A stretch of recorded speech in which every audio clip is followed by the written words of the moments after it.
Olá, sejam todos bem-vindos. Eu sou Felipe Viana e vou apresentar para vocês o trabalho de estimação da intensidade de sons da rua por meio de câmeras de tráfego e redes neurais. Vou começar apresentando o problema que a gente está lidando. Vou falar das arquiteturas de redes neurais que a gente utilizou, a base de dados que a gente tinha disponível, apresentar os parâmetros de treino que a gente definiu, comentar os resultados, falar sobre uma questão que a gente encontrou sobre reprodutibilidade e finalizar apresentando os próximos passos que a gente espera tomar com esse trabalho.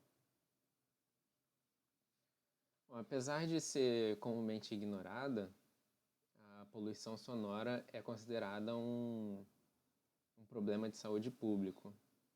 Ela pode trazer diversas complicações de saúde para moradores de centros urbanos, especialmente nas grandes cidades, né? E então o nível de ruído ambiente pode ser uma informação valiosa para o planejamento urbano. E nas cidades é comum que exista um sistema de monitoramento de tráfego, de câmeras de segurança, mas nem sempre esses sistemas têm microfones disponíveis, né? Então, o questionamento que fica é se seria possível a gente obter essa informação sobre o nível de ruído a partir somente das imagens, para não depender da instalação desses microfones, né, nas cidades.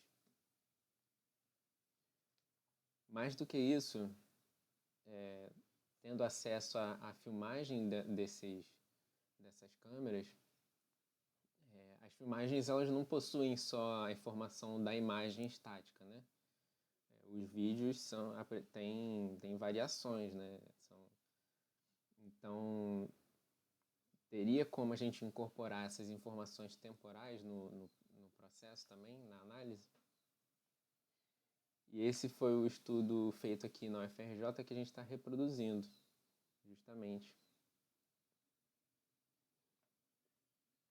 Então, a ideia por trás é utilizar duas camadas de redes neurais, uma convolucional e outra recorrente, cada uma responsável por obter informação de um desses aspectos, né? Então, a camada convolucional seria responsável por extrair as informações espaciais, ela extrai features, ou seja, características das imagens, e a camada de rede neural recorrente, ela iria analisar essas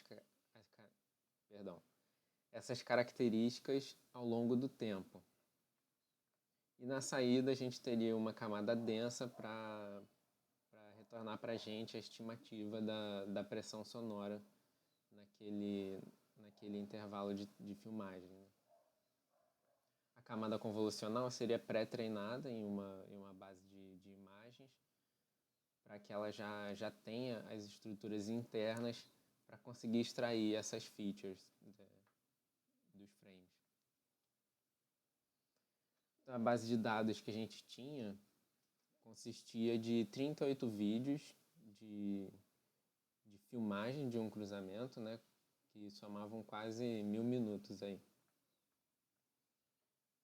Os vídeos tinham não só as imagens, né, como o áudio, e daí que a gente extraía a informação da pressão sonora.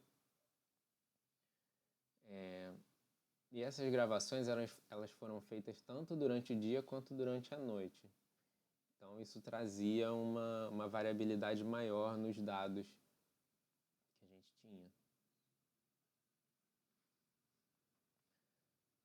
A rede neural convolucional escolhida foi a VGG16.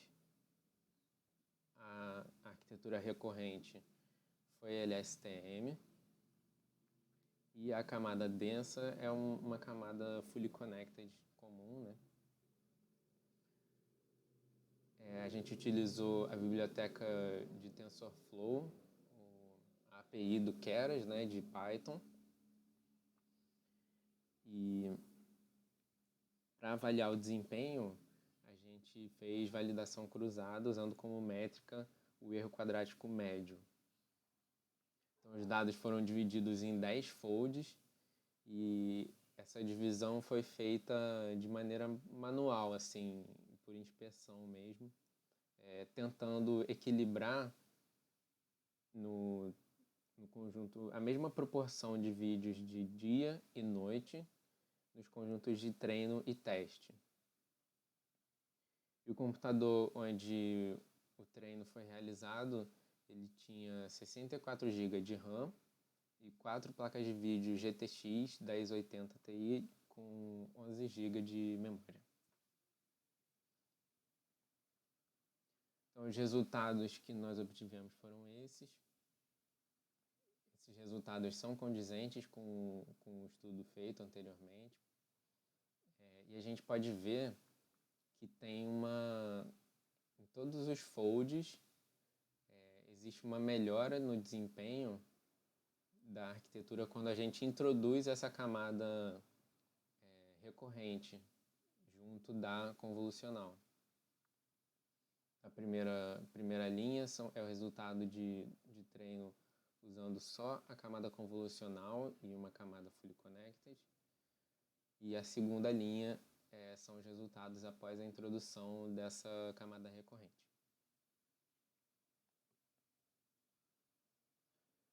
Durante os nossos estudos, a gente teve um pequeno problema com o TensorFlow. Quando nós atualizamos a versão da biblioteca,